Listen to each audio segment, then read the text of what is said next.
So, Kev, you ready for the podcast? Yes, Matt. I'll be with you in 30 seconds. Order up. 1 all-day breakfast special, double egg, double sausage. Yes, mate. There you go. £8. £2 change. My there you go, buddy. Be lucky. Have a good day. Kev? Yes, Matt. Look, I promise I'll be with you in 2 minutes. Yeah, but you said only a minute ago you'd be with me in 30 seconds, and now? Yeah, just bear with me. It's a little manic this morning. Yes, love. What can I do for you? Bacon sandwich? Certainly. White bread or wholemeal? Oh, slice of each. If you just want to take a seat, I'll let you know when it's ready. Kev, I don't want to be a nuisance, but have you set up a bus station breakfast cafe in my lounge? That's absurd. Whatever gave you that idea? Well, it's just a nagging thought, but it really feels like you've set up a bus station breakfast cafe in my lounge. That is absolutely ridiculous. Show me even a single shred of evidence that might be the case. Well, you're currently frying bacon for that lady over there, and there seems to be a number of other customers waiting next to her. Completely preposterous. Okay. What about the large number of fryers and grills, that microwave, and the toaster in front of the TV that definitely wasn't there this morning? They could be anyone's. All right. How about this rack of cutlery and assorted condiments? Never begin a podcast without sufficient quantities of mustard, Matt. How many times do I have to tell you? Yeah, but my lounge now has an entire seating area, and... What lounges are for? Well, I was fine when it was just the sofas, but where do all those dining chairs and tables come from? And why are all those hungry-looking people staring at me? And why is there a cash register on my coffee table? Utterly ludicrous. I've got absolutely no idea what you're even talking about.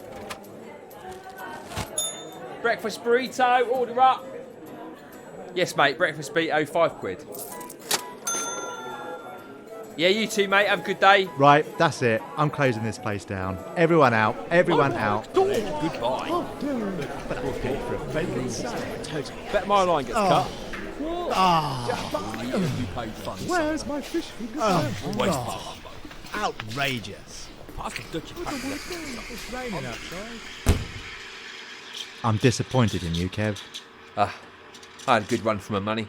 To be honest, I'm just surprised you didn't notice all the fryers and grills and coffee machine when I was setting them up earlier. Well, the thing is, I'm still getting used to what equipment is actually needed for a podcast. But yeah, I was a bit surprised about the seating area, though. And the cafe sign hanging outside over my front door. Speaking of the podcast, if I press play, will you give me a hand putting all these deep fat fryers back in my car? Go on, then. I'm keeping the bacon sandwich, though. You're the worst vegetarian ever. Cat Noir presents The Marple Omnibus, written by Matt Sanders and Kevin Chilvers.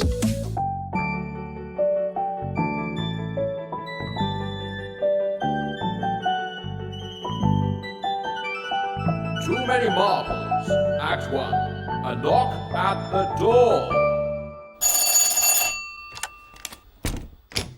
Yes? Why, Mr. Filofax, this is most unexpected. I had to see you, Penelope. May I come in? Of course, Mr. Filofax, please do. Thank you for accommodating me on such short notice, Penelope. I feel I should be frank, Mr. Filofax. I do have rather a few guests here today already. Oh, I see. Mr. Filofax, may I introduce Major Plumbert from the 5th Regiment Brigade Platoon. How do you do, Major? Damn near waited half an hour for a sherry. This wouldn't have been tolerated in the trenches. Oh, Major Plumbert, I would be surprised if you even had sherry in the trenches. Quite right, quite right. Never until after sundown. And, Mr. Filofax, this is Reverend Tweed. How do you do, Reverend? Yes. Reverend, I saw you open the village fete last week. Your speech was somewhat adequate. Oh, yes. And next we have Agatha Kensington. Gracious me, you don't mean from the television films? Why, yes, that's me.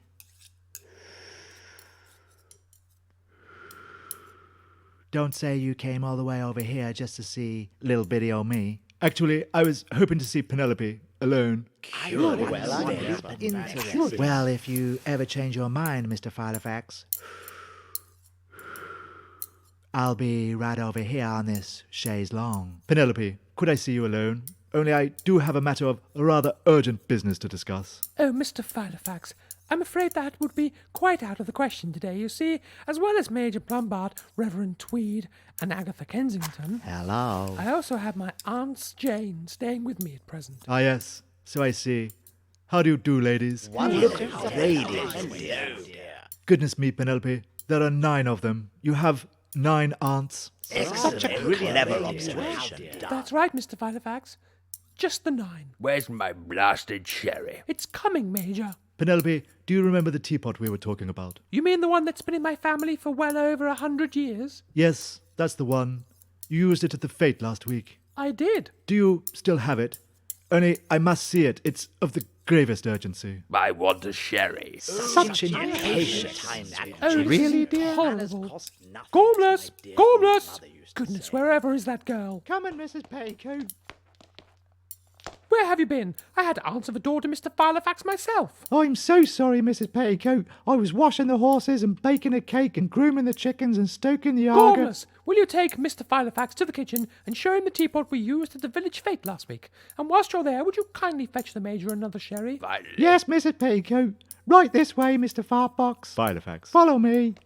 I'm so sorry, aunts. You must think terribly ill of me to host such a chaotic social gathering. Not at all, dear. Ever attentive to the world around us. Always watching and listening, dear. Keen eyes and cunning minds. That's right, We're dear. just quietly observing. Oh, how kind you are, all so gracious to me. Don't anyone forget, I'm in this little story too. Yes. And I'm still waiting on my sherry. Come on, Major. Here you are. About blasted time. Never seen anything like it in my life. If you were in my platoon, I'd have you stripped of your rank for such tardiness. Oh, they'd never let me in the military, Major, on account that my eyes don't point straight. Goodness, whatever was that? I think someone let one drop. I sincerely hope it wasn't me. Boulder Dash and Poppycock. That was a gunshot if ever I heard one. Wouldn't you agree, Reverend? Yes. Gosh, no. A gunshot? Major, are you quite sure? Of course I'm sure. Can't fight wars without knowing what a gunshot sounds like. Oh dear, Aunt Jane's, whatever will I do? I feel positively discombobulated. I'd be tempted to check on poor Mr. Filofax. As would very careful. I fear one tragedy already awaits. I don't think I could face the horror. Shocking, dear. Gormless! Yes, Miss Petticoat. Would you investigate the kitchen and check on poor Mr. Filofax? And please hurry. At once, Mrs. Petticoat.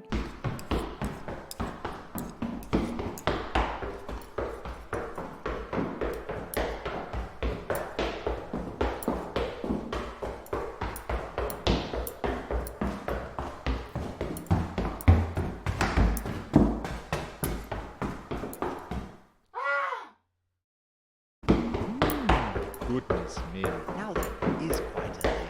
How very interesting. Oh, fancy. I wonder what happened next there. Quite fascinating.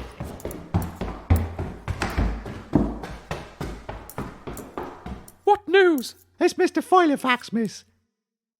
He's dead. But how did Mr. Filofax die? Did anyone even mention his first name was Shipton? And what does Agatha Kensington really want?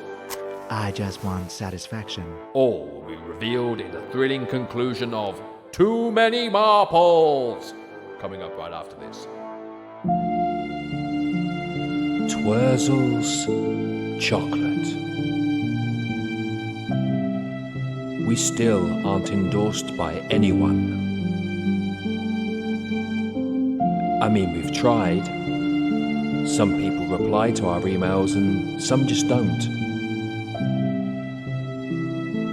But we've tried, and that's the main thing.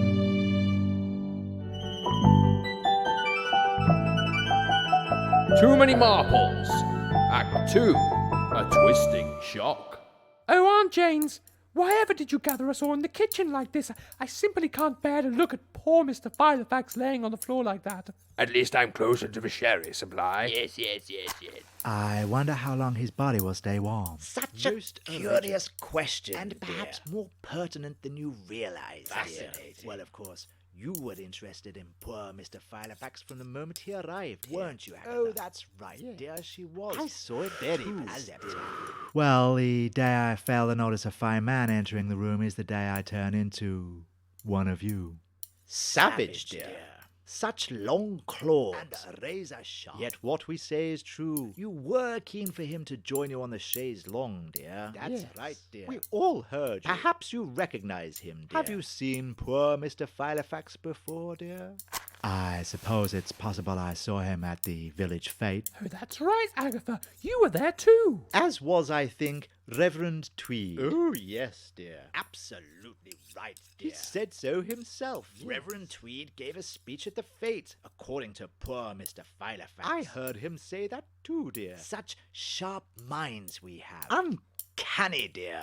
You were at the fete. Weren't you, Reverend? Oh, yes, yes. And what about you, Major? Oh, excellent question. Exactly Jay. what I was wondering too, As dear. was I. So dear. perceptive. Eloquently put, I dear. too was wondering if the Major attended the fete. Were you there, Major? Did you go to the fete, dear? Well, I may have stopped by for a sherry or two. Just what are you getting at, Aunt Janes? It seems the village fete provides all the links, dear. What was once disconnected slowly binds. Well said, dear. And of course, This is where Penelope used her family teapot. That's correct, dear. yes, A teapot you would all have seen her holding. a teapot that has been in her family for generations. Teapot poor Mr. Filofax inquired about so urgently today. But where is the teapot now, dear? Why, I can't seem to see it. Gormless! I'm right here, Mrs. Petticoat. Help me look for the teapot. It's worth hundreds of pounds. Well, I suspected from the start that the teapot had value. As did I, dear. It was the seriousness of poor Mr. Filofax that started my mind to wonder. Mine too, dear. And the fact that the teapot has history, dear. It's all beginning to come together. That's true. There is always reason when one looks for it, dear. It's all about paying attention. Miss Petticoat, I'm afraid the teapot has gone. Every last bit of it. What in blue blazes? Does anyone want to see me take off my scarf? Oh, yes, yes. But this is simply impossible. Wherever could my precious teapot have gone? Oh, haven't you guessed? I think there really could only be the one explanation. As do I, dear. Me too. Yes. In fact, if you pay closer examination to all of the clues, There most assuredly is only the one place your teapot could be. Indeed, Jay. In fact, if one really thinks about it, all roads in this bizarre mystery can only lead to the one singular destination point. including the question of who apparently shot poor Mr. Filofax. Precisely, dear. Oh my goodness. Quiet, Gormless! Oh my goodness! Aunt Janes, are you telling me that whoever shot poor Mr. Filofax is the same person who took my priceless teapot? Well, damn it all, spinsters. Tell us who this vagabond is. Oh, yes, yes. I'm undoing a button now. Reverend Tweed. Oh, yes. You gave a speech at the village fete. Quite right. Oh, yes, yes. And what about Agatha Kenzie? You seem to have an eye for things that might bring you some degree of gain or recognition. I noticed that too, dear. That's Indeed, she right, does. Quite right. Well said. I agree. It's a blessing and a curse. But Given all we've seen unfold today, there really is only the one person who could have committed both acts of atrocity. I agree, dear. No doubt about it. Absolutely. I concur. No argument here. We've been paying attention. So, who is it then? Mr. Filofax. Dash it all. I can't hold my breath any longer. Mr. Filofax, whatever is going on, I demand you explain yourself at once. Oh, very well. You see, after I saw you use the teapot at the fete, I did some research and I found out how much it's worth. I knew I simply had to have it. And when I learned you had arranged this social soiree, I decided to gatecrash, steal the teapot, pretend to shoot myself, and, in the commotion that followed, I planned to sneak it away and sell your teapot to the highest bidder. And I would have gotten away with it too if it hadn't been for your 9 aunts gathering everyone here in the kitchen around me. Here's your damned teapot. Mr. Filofax, I'm simply lost for words. I'm disgusted. If I wasn't so blasted full of sherry, I'd shoot you right now, my damn self. Would anyone like to smell my neck? Oh, yes, yes. What do you think we should do with him, Aunt Janes? Well, dear, it's such a lovely summer's And day. you Such do a have your lovely teapot one, back, dear, isn't dear. it wonderful? I suggest we might have cake. Yes. Oh, yes, dear. Such a splendid idea. Tea and cake outside in the afternoon sun. I'll open the back door. Tea and cake does sound such tremendous fun. Will you stay, Mr. Filofax? Thank you, Penelope. I'd be delighted. I'll cut some cake. And you can pour me another sherry when you can be bothered. Oh, yes, yes. Mr. Filofax, I've not really been paying attention to what's been going on here, but the chaise longue is still vacant if you'd like to join me there sometime. Cough drop, dear. Thank you, dear.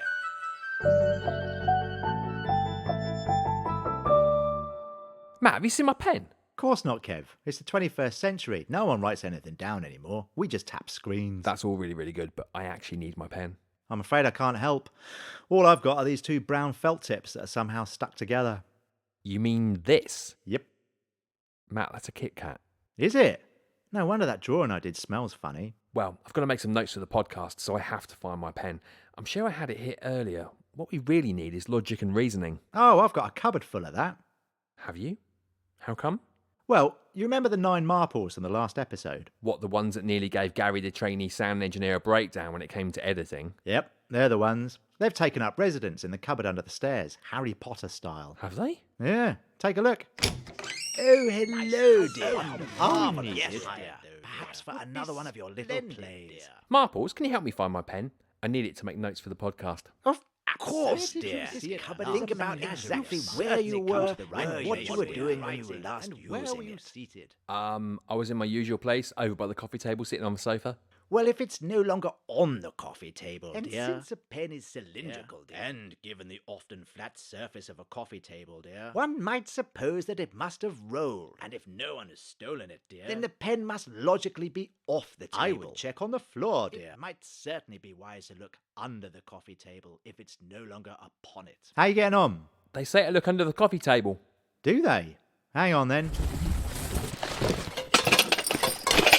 Oh yeah, here it is. Kev, I've got it. Fantastic. Oh, thank you, ladies. Matt's found the pen right where you said it would be. Not at all, dear. You're welcome, please, dear. oh, how Please, dear. beautifully put. My sentiments It's entirely, comforting dear. that logic once again One's prevails. future is always present when one can see the path, dear. I know exactly what you mean, dear. Here you go, Kev. Here's your pen back, safe and sound. Thanks, mate. Thanks for your help, ladies. Wait a minute. Kev, Yeah? there's only 8 of them. What? There's supposed to be 9. I remember Gary saying that he edited 9. Oh my god, you're right. One of our marples is missing. Whatever are we going to do? We need to get her back, Kev. I'm not done marpling yet. I've got a plan. Quick, to the Cat Noir Mobile.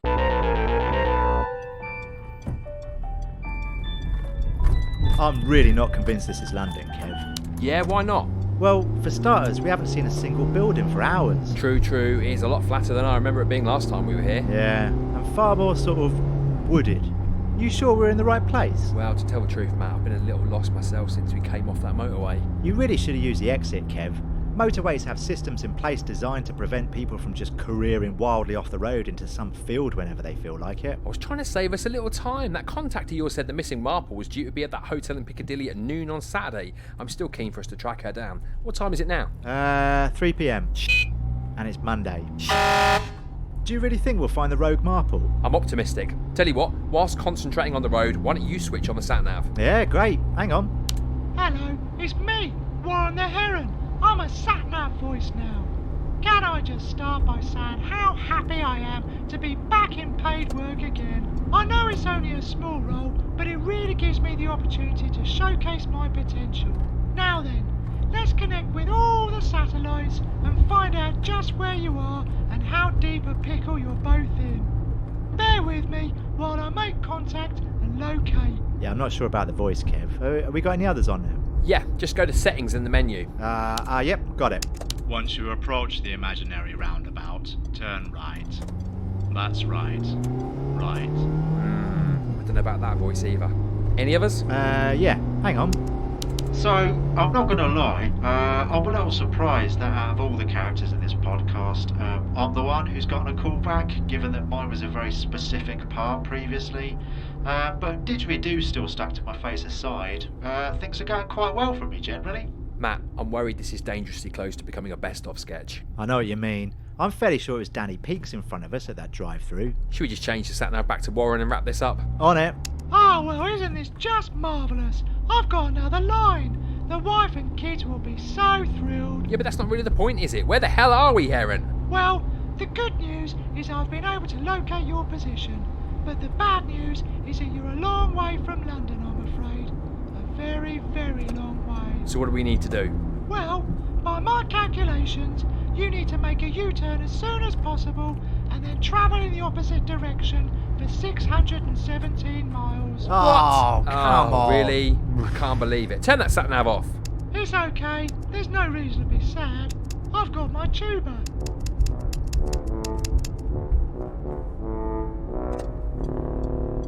East Mid Southwest Radio. Pelting you with hit after hit.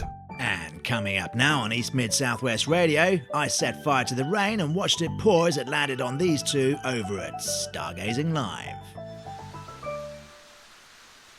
Raining again tonight then, Bundy. It's been raining an awful lot here at the observatory lately. Has it, dear? You'll have to forgive me. I've been somewhat preoccupied of recent. Perhaps you'd be kind enough to bring me up to speed on what's been happening with your little show. You mean our little show, Bundy? Are you feeling all right? You look and sound a little different tonight. Yes, perfectly fine, thank you, Ted. Simply marvellous. And tell me, dear, what is this giant trumpet thing before my eyes? You mean the telescope, Bundy? The very instrument we use to map the night stars on our radio show? Oh, how positively radiant, Ted. And do we see many stars against the glorious night sky, dear? Not really, Bundy. Unfortunately, it does tend to rain here an awful lot, so we don't get to see that much at all through the night's black clouds. That is unfortunate, dear. I suppose it would make an already confusing format of a radio show about watching stars through a telescope somewhat redundant. Well, I suppose you've had one or two adventures whilst waiting for the clouds to break, Bundy.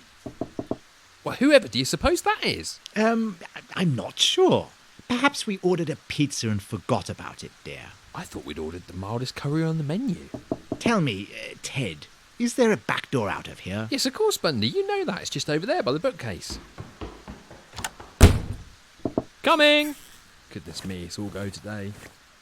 Good evening, gentlemen. I'm Ted. How can I help? Yeah, hello, mate. Listen, sorry to bother your sketch, but me and Kev are looking for a rogue marple. Oh, yes, I heard earlier. Have you two come here to the observatory looking for your missing fictional character? Yeah, we've got the other 8 in a cupboard back at Matt's, but we're missing the 9th.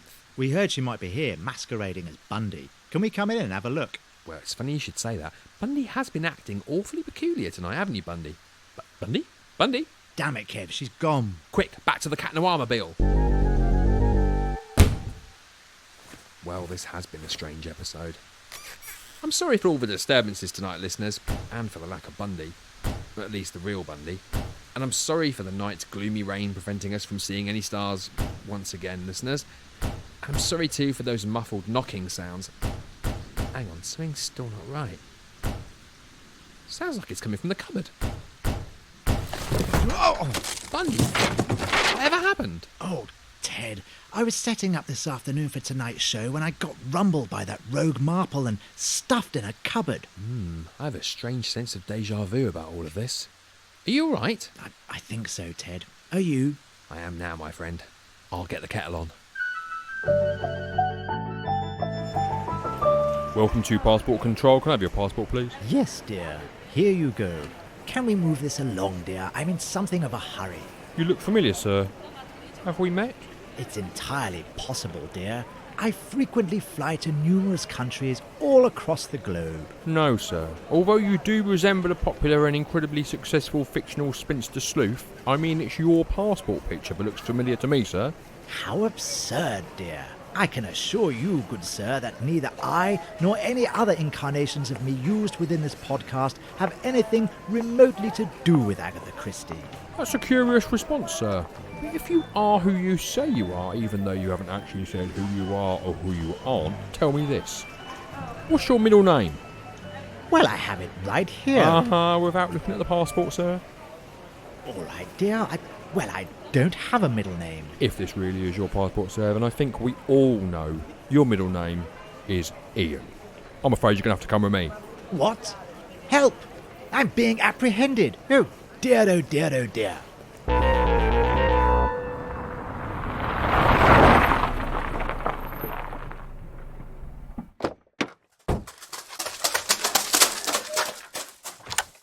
So, why are we back at my house then, Kev? Well, you remember that phone call I got whilst you were in the petrol station buying Kinder Eggs? Yeah. It was from Passport Control. They've picked up the rogue Marple. No way. Kev, that's fantastic. Yep, apparently she was trying to leave the country using someone else's passport. Sneaky. How very Marple. So, I thought we'd come back to yours, let the other Marples know, so we can get on with that new sketch idea you had. Do you think they're still in the cupboard under the stairs? Should be. Let's have a look. Hello, ladies. Are you decent? Good news, ladies. We found the missing Marple. Oh, Kev. The other 8 Marples have all cleared off. That's a shame. But I suppose it was a bit unusual that they took up residence in your cupboard under the stairs. Yeah, good shout. None of our other characters have ever done that after finishing their scenes. Still, though, give the Marple their dues. They did tidy the cupboard up nicely. Yep, can't fault that. And it smells lemony fresh. What was your sketch idea going to be then if the Marples had stuck around? Well, I just thought it might be fun if I was 9 Miss Marples and you were 9 Poirots. I bet we could do something with that, Kev. Kev? Kev? Kev? Kev? Kev? Oh, so very nice to see you again. Such keen eyes and a sharp sense, dear. Bonjour, mon ami. Hastings. How do you do, man? Great service. You look familiar. I recommend neither the Nile nor the long train journeys for rewarding vacation experiences. Kev? Kev? Kev? Oh, sorry, Matt. I was just imagining how your idea might play out. Yeah. I like the sound of that. Should we go and ask the other 8 Marples to come back? No point now. We're at the end of the season. Oh, yeah. Any chance there'll be Marples in season 3? No, Kev. Marple is so last season.